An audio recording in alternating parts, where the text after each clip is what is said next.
제가 성경을 보면서 같이 제가 제일 궁금한 것이 있었습니다. 그게 뭐냐면 이 메네 데겔 우바르신이란 이 말은 사실 히브리어 말입니다. 그런데 그때 하나님께서 히브리어로 성경에 쓰셨을까? 왜냐하면 메네 데겔 우바르신을 이 단어 자체가 그 당시에 말 용어 자체는 아람어입니다. 아라비어입니다. 아라비어이기 때문에 원래 히브리어에 없는 단어입니다. 예를 들면 우리 한국말에도 우리 한국 원래부터 있던 단어가 아닌 것들 있죠. 예를 들면 킬로그램 이런 거. 제가 우리 어린이들과 그리고 저희 자녀들과도 같이 이렇게 어릴 때 책을 읽히면은 이 어린이들이 한글을 배우면 하나씩 이렇게 글씨를 이제 배우고 하다 보니까 이게 무슨 말인지 모르지 않습니까? 그래서 책을 읽히는데 거기에 나는 가 이렇게 천천히 떠듬떠듬하면서 읽지 않습니까? 그러면서 이게 무슨 뜻인지 몰라서 하면 우리 부모님들이 가서 이렇게 말해주고 이렇게 하지 않습니까? 이렇게 하는데 거기에 킬로그램이 있었습니다. 근데 그거를 이렇게 천천히 해요. 우리는 부모님이니까 부모님이 가끔씩 이렇게 급하게 하고 싶지 않습니까? 킬로그램 이렇게 말하지 않습니까? 이렇게 말했더니만 킬로그램 이러더라고요. 혀를 꼬면서 그러더라고요. 킬로그램인데 그걸 한국말로 적어놓으니까 무슨 말인지 모르는 거예요.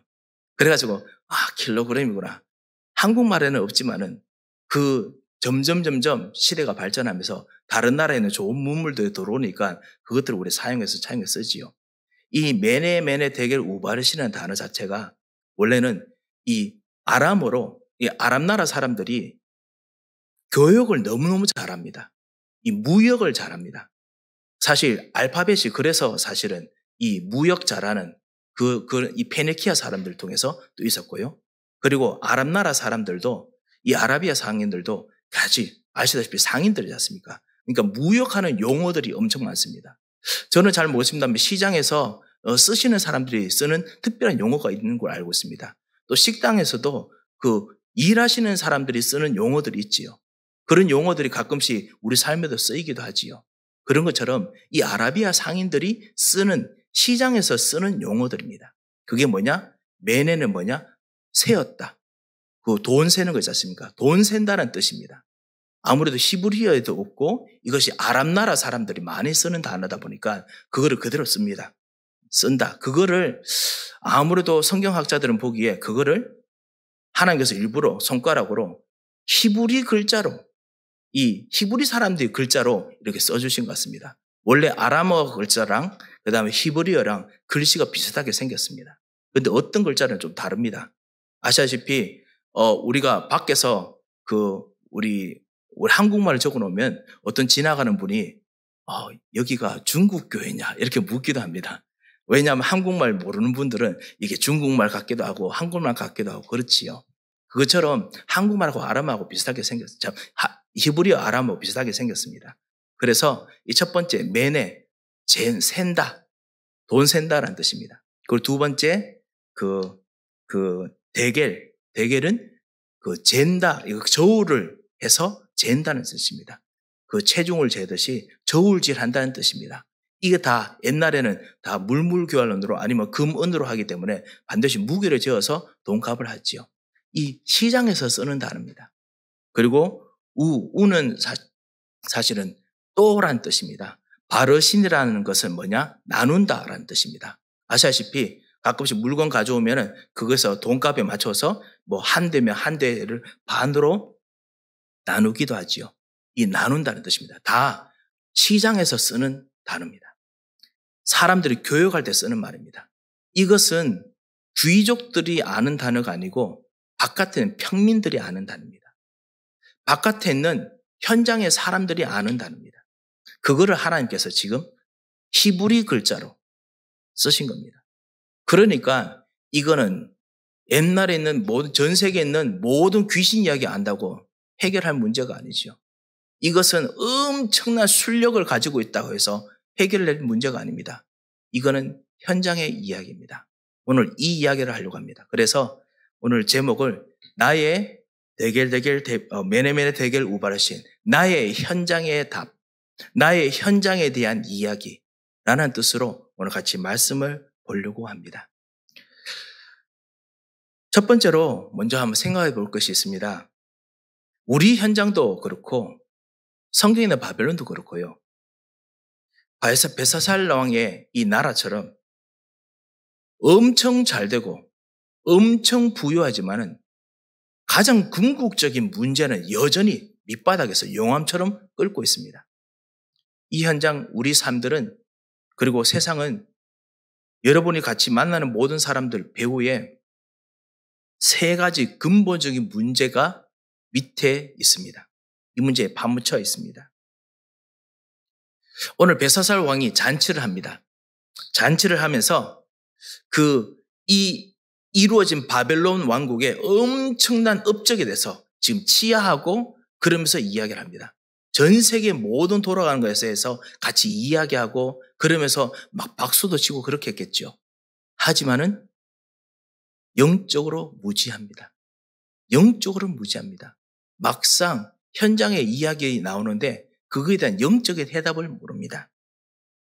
지금 아까 우리가 성경에 읽었듯이 느부갓네살 왕을 통해서 전 나라의 모든 정보를 다 배우고 모든 지혜자들과 모든 박사들을 다 모아서 그래서 실제로 있는데 불구하고 막상 중요한 문제가 삶 속에 있는 문제, 영적 문제가 닥치면은 영적으로 완전히 무지합니다.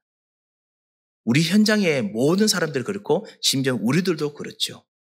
여러 가지 일들이 생기지만은 막상 문제가 생기거나 위기가 생기면 하나님의 이정표, 시간표가 보이지 않고 이거 어떻게 해결해야 되나?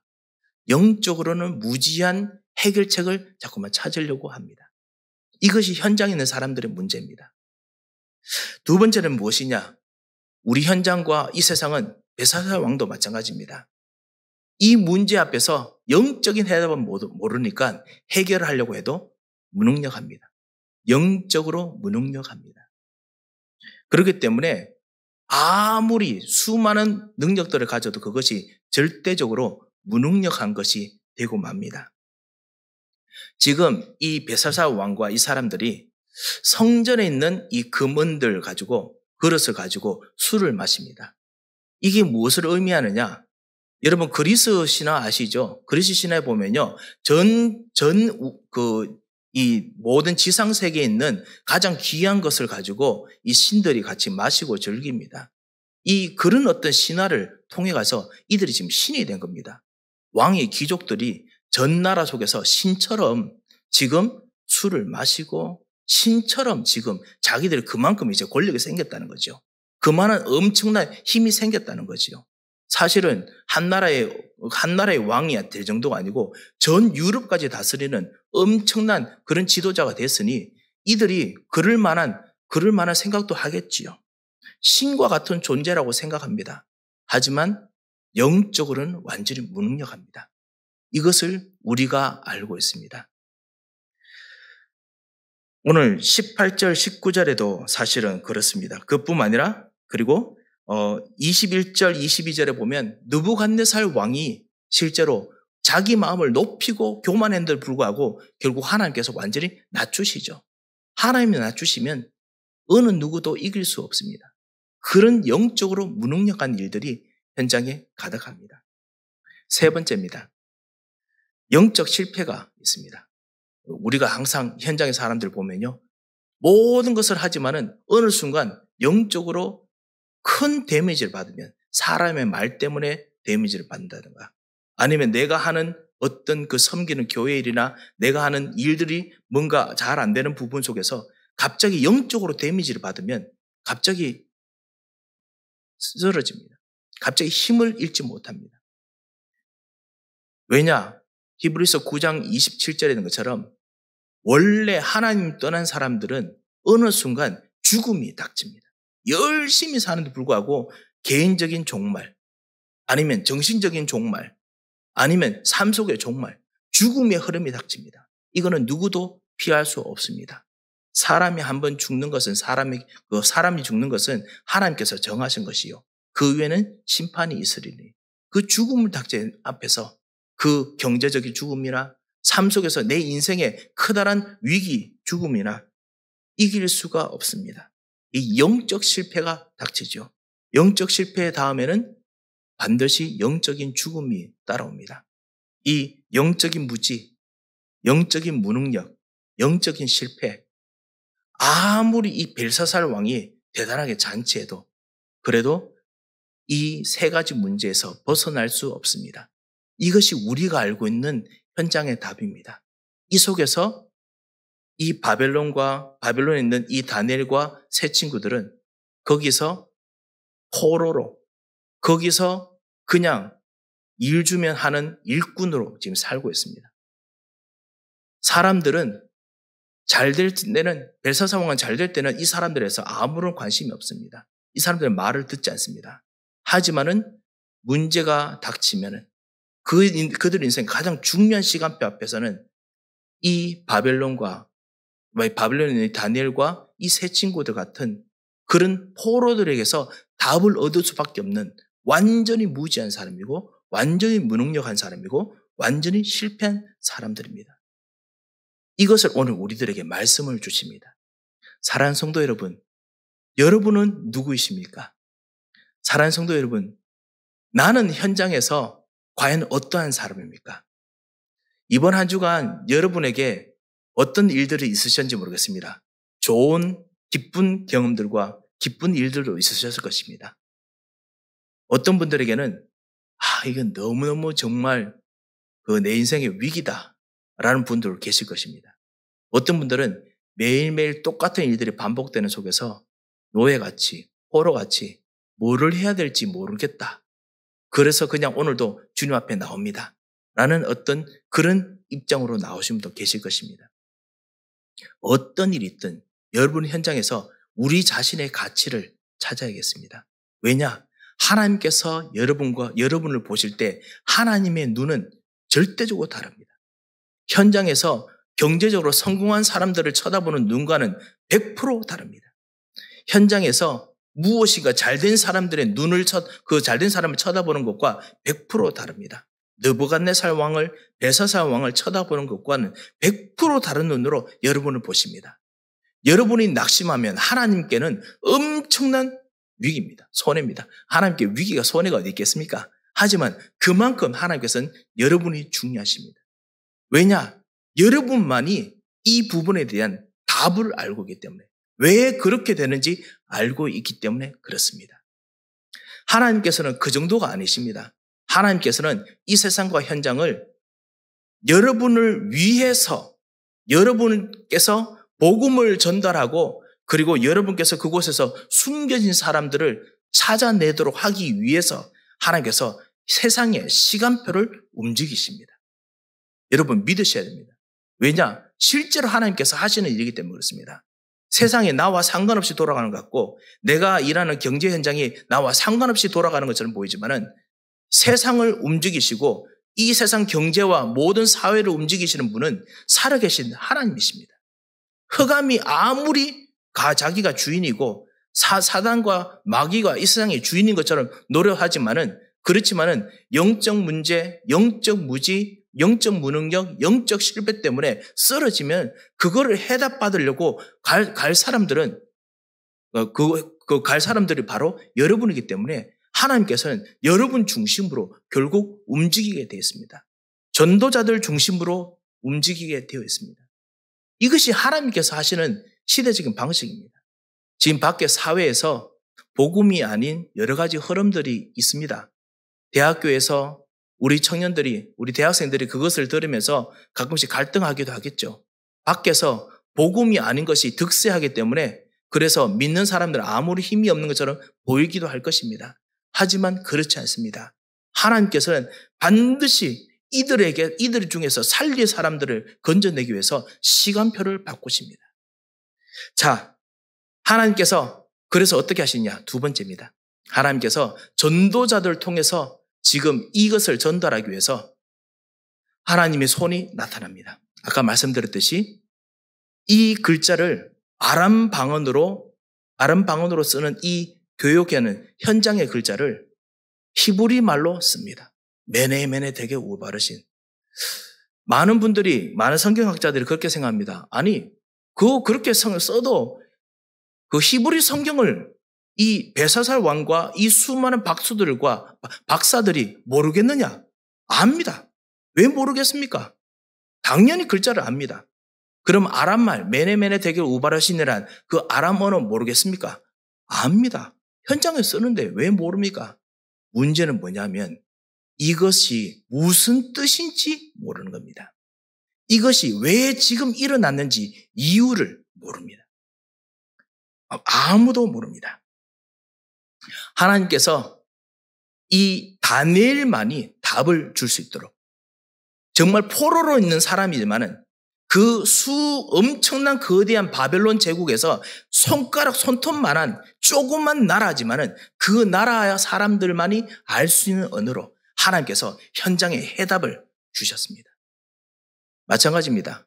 하나님께서 우리 현장과 그리고 우리 삶 속에서 수많은 일들이 있지만은 그 일들 속에서 하나님께서 여러분 통해서 해답을 주시도록 하나님께서 수많은 일들과 수많은 문제들을 여러분이 가진 해답의 방향으로 하나님께서 방향을 틀어서 그래서 여러분이 해답을 주도록 여러분이 거기서 증인되도록 하나님께서 만드십니다. 하나님은 그만큼 너무나 기이하시고 놀라우신 분이십니다.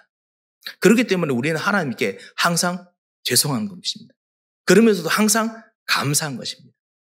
왜냐?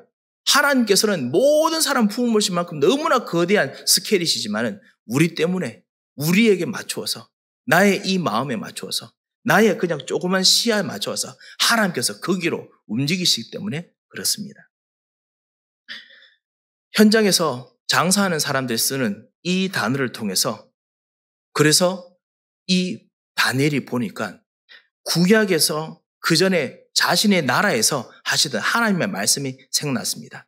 에스겔이 했던 예언이 생각났습니다. 이사야가 했던 예언이 생각났습니다. 거기서 실제로 샌다라는 단어를 수많은 선지자들이 말해왔습니다. 하나님께서는 너희들의 그 우상 숭배하는 날들을 세워서 그래서 그 날들만큼 너희들이 포로가 될 것이다 라고 말을 하셨습니다. 그 말씀을 들었던 이 다니엘이 어떤 생각을 하겠습니까? 이건 하나님의 말씀이다 라고 생각이 듭니다. 그렇지 않겠습니까?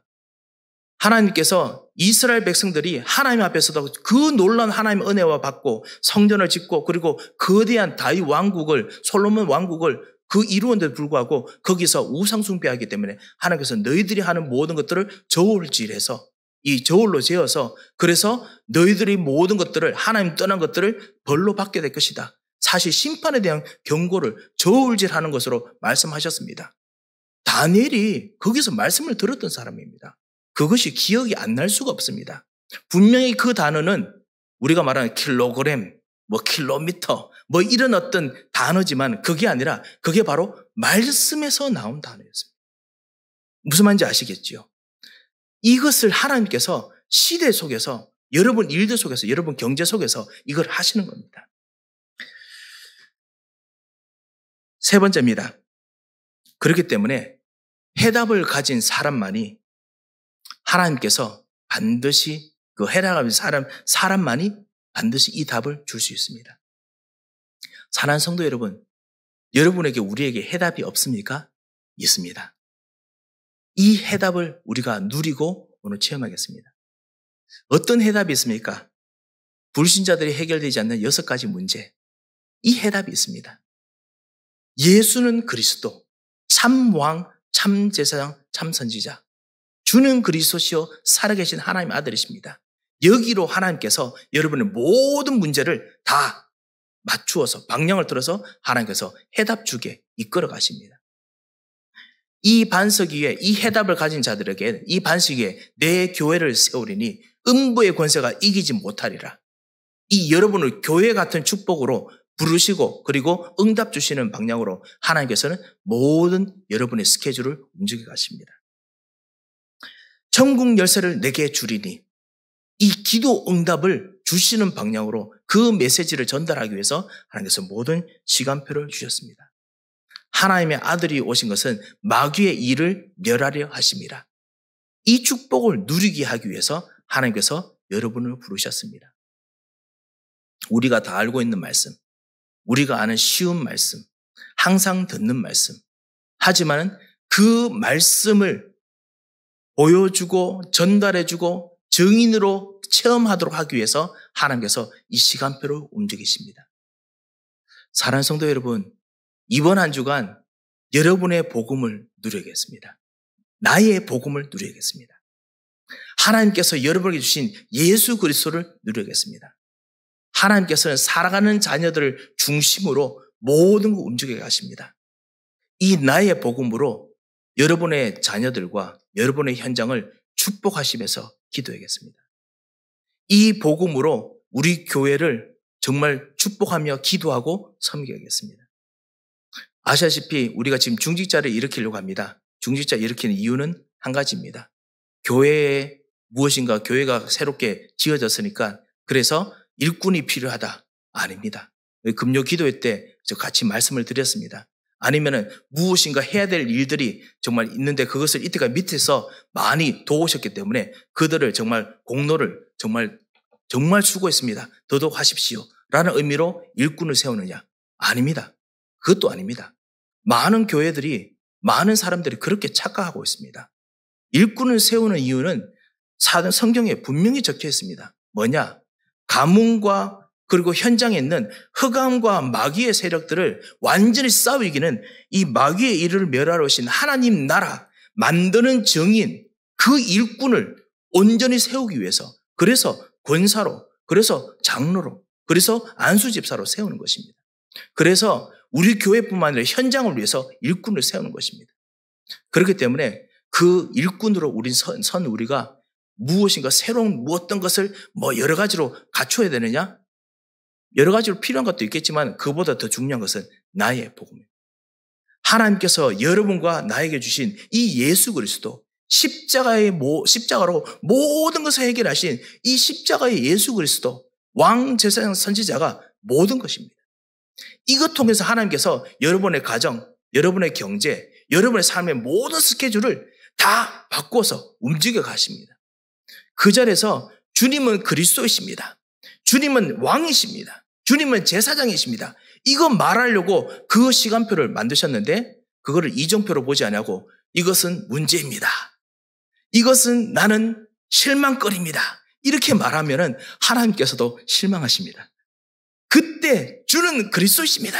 이렇게 말하라고 하나님께서 방향을 만들으셨습니다. 다니엘처럼요. 그 축복을 누리시기 바랍니다. 그 축복을 누리는 중직자가 되게 하옵소서. 죽을 때까지 이거 정말 할 수 있는 그런 사람이 될 수 있도록 오늘 나에게 성령의 충만함을 주옵소서. 교회에서도 이거 하는 사람들을 이끌어낼 수 있는 그런 내가 증인이 될 수 있도록 하나님 나에게 은혜를 주셔서 그게 바로 중직자 세우는 이유입니다.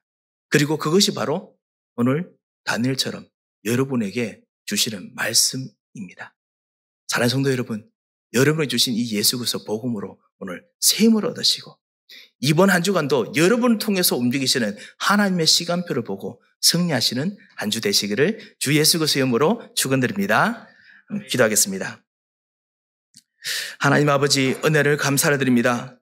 주님 우리들에게 우리의 수준과 우리의 눈으로 맞추어서 예수께서 그리스도가 되시고 우리의 모든 문제를 해결하시며 우리에게 주신 복음으로 모든 것이 완전히 승리할 수 있도록 하나님께서 은혜를 주시고 인도하여 주신 것을 발견하였습니다.